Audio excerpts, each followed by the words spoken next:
Chapter 19 of Little Men. Recording by Mary Anderson. Little Men, Life at Plumfield with Jo's Boys by Louisa May Alcott. Chapter 19, John Brooke. Wake up, Demi, dear. I want you. Why, I've just gone to bed. It can't be morning yet. And Demi blinked like a little owl as he waked from his first sound sleep. It's only 10, but your father is ill, and we must go to him. Oh, my little John, my poor little John. And Aunt Jo laid her head down on the pillow with a sob that scared sleep from Demi's eyes and filled his heart with fear and wonder. For he dimly felt why Aunt Jo called him John, and wept over him as if some loss had come that left him poor. He clung to her without a word, and in a minute she was quite steady again, and said, with a tender kiss as she saw his troubled face, "We are going to say good-bye to him, my darling, and there is no time to lose. So dress quickly and come to me in my room. I must go to Daisy." "Yes, I will." And when Aunt Jo was gone, little Demi got up quietly, dressed as if in a dream, and leaving Tommy fast asleep, went away through the silent house, feeling that something new and sorrowful was going to happen, something that set him apart from the other boys for a time, and made the world seem as dark and still and strange as those familiar rooms did in the night. A carriage sent by Mr. Lorry stood before the door. Daisy was soon ready, and the brother and sister held each other by the hand all the way into town. As they drove swiftly and silently with aunt and uncle through the shadowy roads to say good-bye to father, none of the boys but France and Emil knew what had happened, and when they came down next morning, great was their wonderment and discomfort, for the house seemed forlorn without its master and mistress. Breakfast was a dismal meal with no cheery Mrs. Jo behind the teapots, and when school-time came, Father Bear's place was empty. They wandered about in a disconsolate kind of way for an hour, waiting for news and hoping it would be all right with Demi's father, for good John Brooke was much beloved by the boys. 10 o'clock came, and no one arrived to relieve their anxiety. They did not feel like playing, yet the time dragged heavily, and they sat about listless and sober. All at once Franz got up and said in his most persuasive way, "Look here, boys, let's go into school and do our lessons just as if uncle was here. It will make the day go faster, and would please him, I know." "But who will hear us say them?" asked Jack.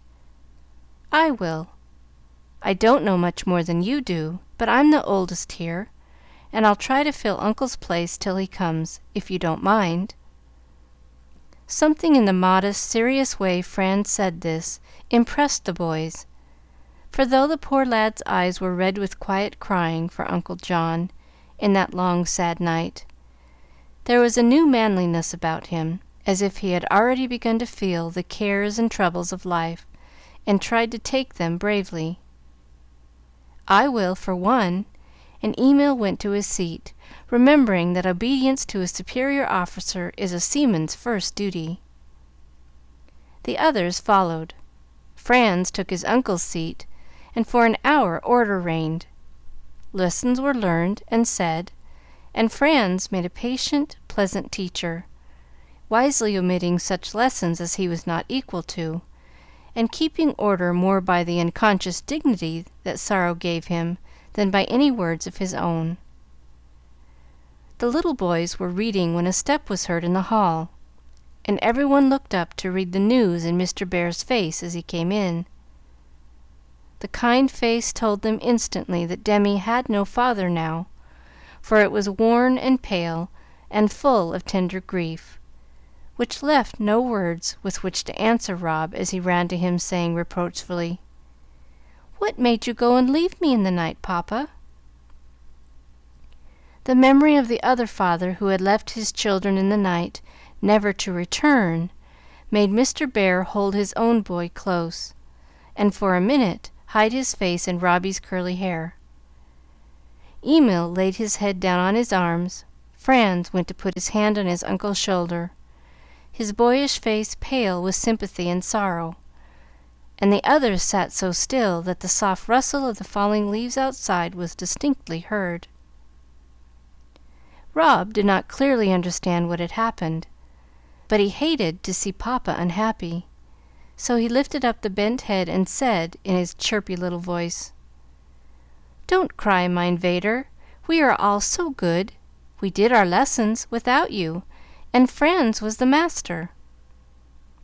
Mr. Bhaer looked up then, tried to smile, and said in a grateful tone that made the lads feel like saints, "I thank you very much, my boys. It was a beautiful way to help and comfort me. I shall not forget it, I assure you." "Franz proposed it, and was a first-rate master, too," said Nat, and the others gave a murmur of assent most gratifying to the young dominie. Mr. Bhaer put Rob down, and standing up, put his arm round his tall nephew's shoulder, as he said, with a look of genuine pleasure, "This makes my hard day easier, and gives me confidence in you all. I am needed there in town, and must leave you for some hours. I thought to give you a holiday, or send some of you home, but if you like to stay and go on as you have begun, I shall be glad and proud of my boys." "We'll stay. We'd rather. Franz can see to us," cried several, delighted with the confidence shown in them. "Isn't Marmar coming home?" asked Rob wistfully, for home without Marmar was the world without the sun to him. "We shall both come to-night, but dear Aunt Meg needs mother more than you do now, and I know you like to lend her for a little while." "Well, I will, but Teddy's been crying for her, and he slapped Nursey, and was dreadful naughty," answered Rob, as if the news might bring mother home. "Where is my little man?" asked Mr. Bhaer. "Dan took him out to keep him quiet. He's all right now," said Franz, pointing to the window through which they could see Dan drawing Baby in his little wagon, with the dogs frolicking about him. "I won't see him. It would only upset him again. But tell Dan I leave Teddy in his care. You older boys I trust to manage yourselves for a day. Franz will direct you, and Silas is here to oversee matters. So good-bye till to-night." "Just tell me a word about Uncle John," said Emil, detaining Mr. Bhaer, as he was about hurrying away again. "He was only ill a few hours, and died as he lived, so cheerfully, so peacefully, that it seems a sin to mar the beauty of it with any violent or selfish grief. We were in time to say good-bye, and Daisy and Demi were in his arms as he fell asleep on Aunt Meg's breast. No more now, I cannot bear it." And Mr. Bhaer went hastily away, quite bowed with grief, for in John Brooke he had lost both friend and brother, and there was no one left to take his place. All that day the house was very still. The small boys played quietly in the nursery. The others, feeling as if Sunday had come in the middle of the week, spent it in walking, sitting in the willow, or among their pets, all talking much of Uncle John, and feeling that something gentle, just, and strong had gone out of their little world, leaving a sense of loss that deepened every hour.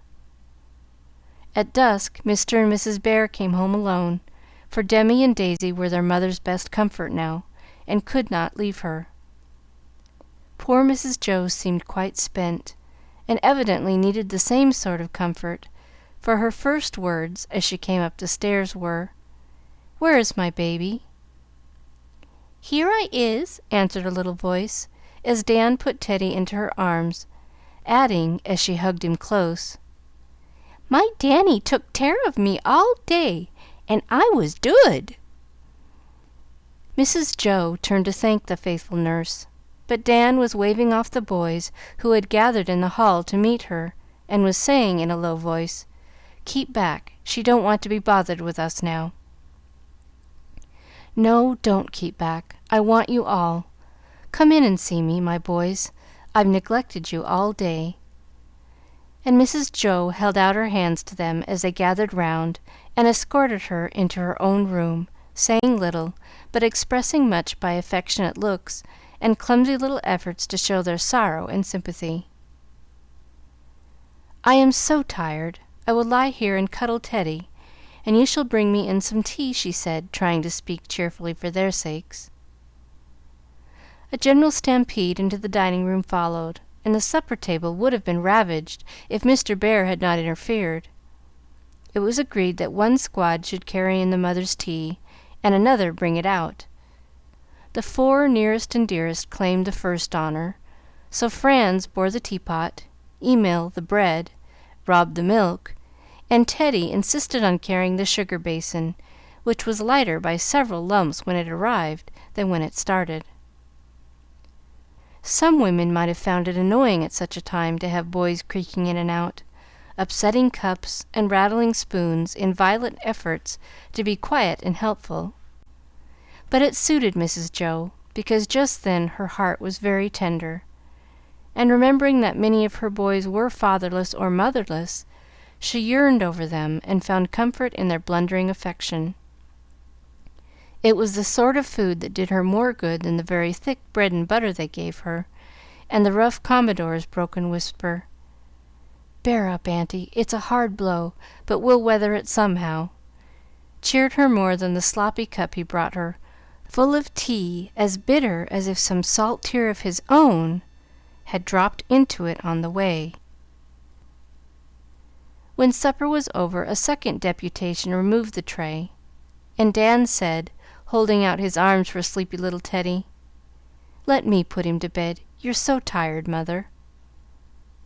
"Will you go with him, lovey?" asked Mrs. Jo of her small lord and master, who lay on her arm among the sofa pillows.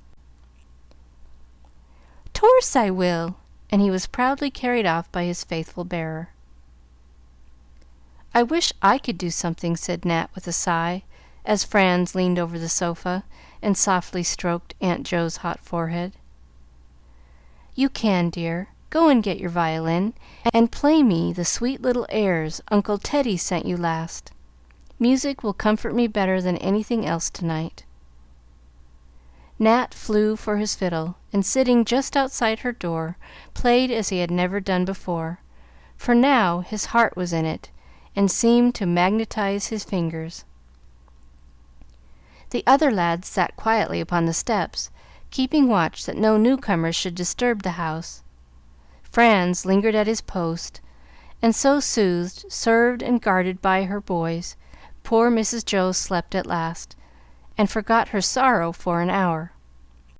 2 quiet days, and on the 3rd Mr. Bhaer came in just after school, with a note in his hand, looking both moved and pleased.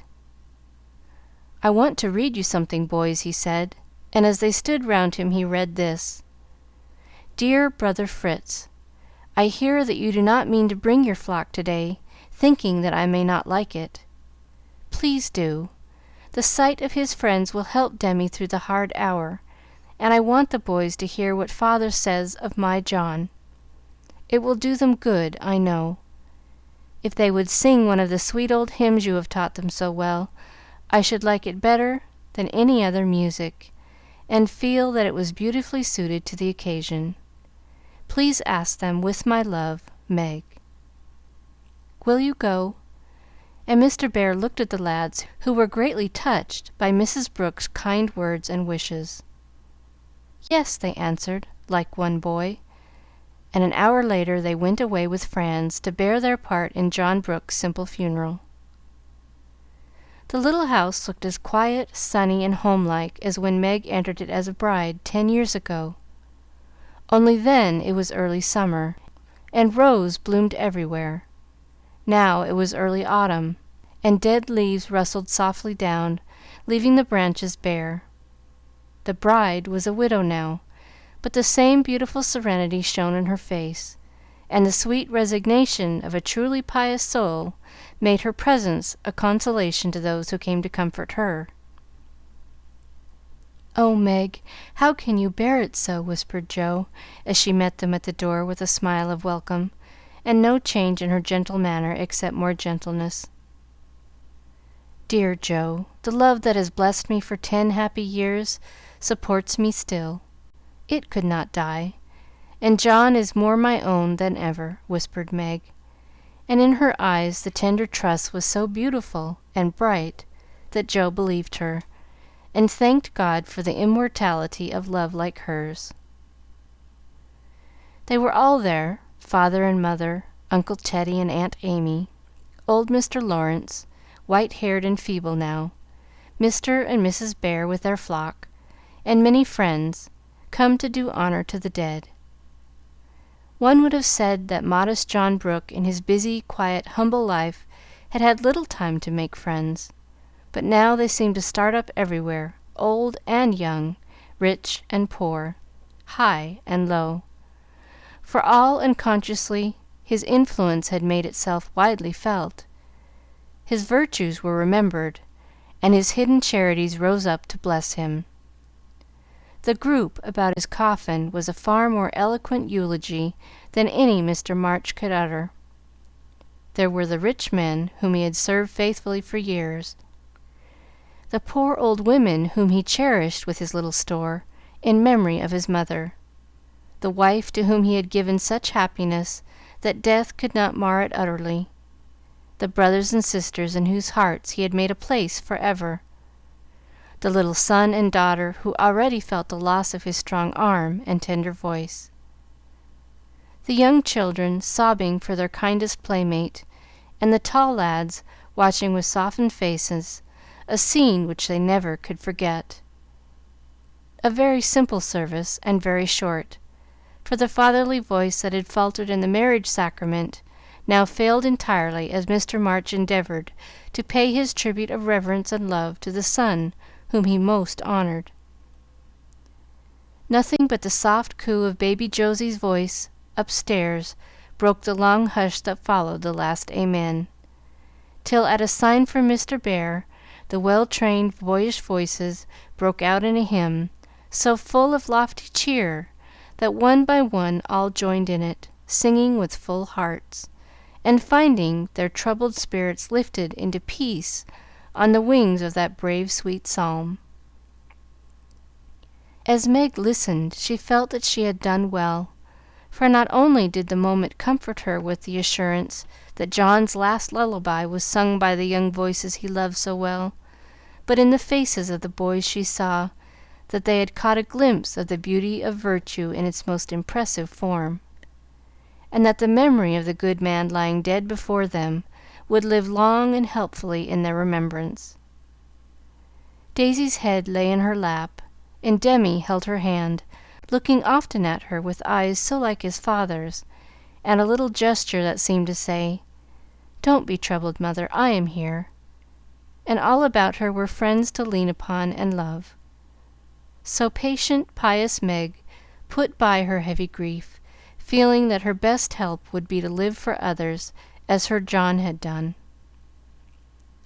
That evening, as the Plumfield boys sat on the steps as usual, in the mild September moonlight, they naturally fell to talking of the event of the day. Emil began by breaking out, in his impetuous way, "Uncle Fritz is the wisest, and Uncle Laurie the jolliest, but Uncle John was the best, and I'd rather be like him than any man I ever saw." "So would I. Did you hear what those gentlemen said to Grandpa to-day? I would like to have that said of me when I was dead." And Franz felt with regret that he had not appreciated Uncle John enough. "What did they say?" asked Jack, who had been much impressed by the scenes of the day. "Why, one of the partners of Mr. Lawrence, where Uncle John has been ever so long, was saying that he was conscientious almost to a fault as a business man, and above reproach in all things. Another gentleman said no money could repay the fidelity and honesty with which Uncle John had served him. And then Grandpa told them the best of all. Uncle John once had a place in the office of a man who cheated, and when this man wanted Uncle to help him do it, Uncle wouldn't, though he was offered a big salary. The man was angry and said, 'You will never get on in business with such strict principles.' and Uncle answered back, "I never will try to get on without them," and left the place for a much harder and poorer one. "Good!" cried several of the boys warmly, for they were in the mood to understand and value the little story as never before. "He wasn't rich, was he?" asked Jack. "No." "He never did anything to make a stir in the world, did he?" "No." "He was only good?" "That's all." And Franz found himself wishing that Uncle John had done something to boast of, for it was evident that Jack was disappointed by his replies. "Only good, that is all and everything," said Mr. Bhaer, who had overheard the last few words and guessed what was going on in the minds of the lads. "Let me tell you a little about John Brooke, and you will see why men honor him, and why he was satisfied to be good rather than rich or famous. He simply did his duty in all things, and did it so cheerfully, so faithfully, that it kept him patient and brave, and happy through poverty and loneliness and years of hard work. He was a good son, and gave up his own plans to stay and live with his mother while she needed him. He was a good friend, and taught Laurie much beside his Greek and Latin, did it unconsciously perhaps, by showing him an example of an upright man. He was a faithful servant, and made himself so valuable to those who employed him that they will find it hard to fill his place. He was a good husband and father, so tender, wise, and thoughtful that Laurie and I learned much of him, and only knew how well he loved his family when we discovered all he had done for them, unsuspected and unassisted." Mr. Bhaer stopped a minute, and the boys sat like statues in the moonlight until he went on again, in a subdued but earnest voice. "As he lay dying, I said to him, 'Have no care for Meg and the little ones. I will see that they never want.' Then he smiled and pressed my hand, and answered in his cheerful way, 'No need of that. I have cared for them.' And so he had. For when we looked among his papers, all was in order, not a debt remained, and safely put away was enough to keep Meg comfortable and independent. Then we knew why he had lived so plainly, denied himself so many pleasures, except that of charity, and worked so hard that I fear he shortened his good life. He never asked help for himself, though often for others, but bore his own burden and worked out his own task bravely and quietly. No one can say a word of complaint against him, so just and generous and kind was he.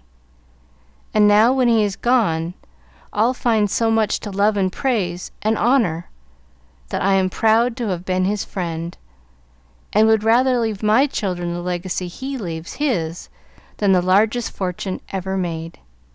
Yes, simple, generous goodness is the best capital to found the business of this life upon.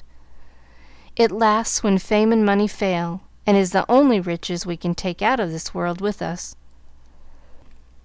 Remember that, my boys, and if you want to earn respect and confidence and love, follow in the steps of John Brooke." When Demi returned to school after some weeks at home, he seemed to have recovered from his loss with the blessed elasticity of childhood. And so he had in a measure, but he did not forget, for his was a nature into which things sank deeply, to be pondered over and absorbed into the soil where the small virtues were growing fast. He played and studied, worked and sang, just as before, and few suspected any change. But there was one, and Aunt Jo saw it, for she watched over the boy with her whole heart, trying to fill John's place in her poor way. He seldom spoke of his loss, but Aunt Jo often heard a stifled sobbing in the little bed at night, and when she went to comfort him, all his cry was, "I want my father! Oh, I want my father!" For the tie between the two had been a very tender one, and the child's heart bled when it was broken. But time was kind to him, And slowly he came to feel that father was not lost, only invisible for a while, and sure to be found again, well and strong and fond as ever, even though his little son should see the purple asters blossom on his grave many, many times before they met. To this belief Demi held fast, and in it found both help and comfort, because it led him unconsciously through a tender longing for the father whom he had seen, to a childlike trust in the father whom he had not seen. Both were in heaven, and he prayed to both, trying to be good for love of them. The outward change corresponded to the inward, for in those few weeks Demi seemed to have grown tall, and begun to drop his childish plays, not as if ashamed of them as some boys do, but as if he had outgrown them, and wanted something manlier. He took to the hated arithmetic, and held on so steadily that his uncle was charmed, though he could not understand the whim until Demi said, "I am going to be a bookkeeper when I grow up like papa, and I must know about figures and things, else I can't have nice, neat ledgers like his." At another time he came to his aunt with a very serious face, and said, "What can a small boy do to earn money?" "Why do you ask, my dearie?" "My father told me to take care of mother and the little girls, and I want to, but I don't know how to begin." "He did not mean now, Demi, but by and by when you are large." "But I wish to begin now if I can, because I think I ought to make some money to buy things for the family. I am 10, and other boys no bigger than I earn pennies sometimes." "Well, then, suppose you rake up all the dead leaves and cover the strawberry bed. I'll pay you $1 for the job," said Aunt Jo. "Isn't that a great deal? I could do it in one day. You must be fair and not pay me too much, because I want to truly earn it." "My little John, I will be fair and not pay a penny too much. Don't work too hard, and when that is done I will have something else for you to do," said Mrs. Jo, much touched by his desire to help, and his sense of justice, so like his scrupulous father. When the leaves were done, many barrow-loads of chips were wheeled from the wood to the shed, and another $1 earned. Then Demi helped cover the school books, working in the evenings under Franz's direction, tugging patiently away at each book, letting no one help, and receiving his wages with such satisfaction that the dingy bills became quite glorified in his sight. "Now I have $1 for each of them, and I should like to take my money to mother all myself, so she can see that I have minded my father." So Demi made a duteous pilgrimage to his mother, who received his little earnings as a treasure of great worth, and would have kept it untouched if Demi had not begged her to buy some useful thing for herself and the women children, whom he felt were left to his care. This made him very happy, and though he often forgot his responsibilities for a time, the desire to help was still there, strengthening with his years. He always uttered the words "my father" with an air of gentle pride, and often said, as if he claimed a title full of honor, "Don't call me Demi any more. I am John Brooke now." So, strengthened by a purpose and a hope, the little lad of 10 bravely began the world, and entered into his inheritance the memory of a wise and tender father, the legacy of an honest name. End of chapter 19.